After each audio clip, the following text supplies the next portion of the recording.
बारामतीमधून एक अत्यंत हृदयद्रावक बातमी समोर येत आहे।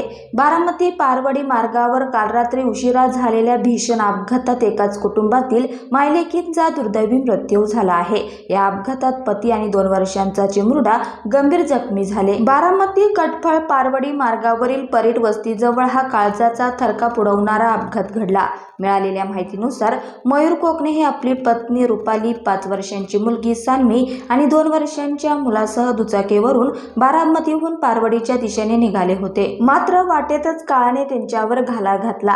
खडकीकडून बारामतीच्या दिशेने वेगात येणाऱ्या एका 4 चाकी वाहनाने त्यांच्या दुचाकीला जोरदार धडक दिली। ही धडक इतकी भीषण होती की 5 वर्षांची चिमुरडी सान्वी आणि तिची आई रुपाली कोकणे यांचा जागीच मृत्यू झाला। या अपघातात मयूर कोकणे आणि त्यांचा 2 वर्षांचा मुलगा गंभीर जखमी झाले आहे। घटनेची माहिती मिळताच स्थानिक ग्रामस्थांनी तातडीने मदतीसाठी धाव घेतली आणि जखमींना उपचारासाठी रुग्णालयात दाखल केले।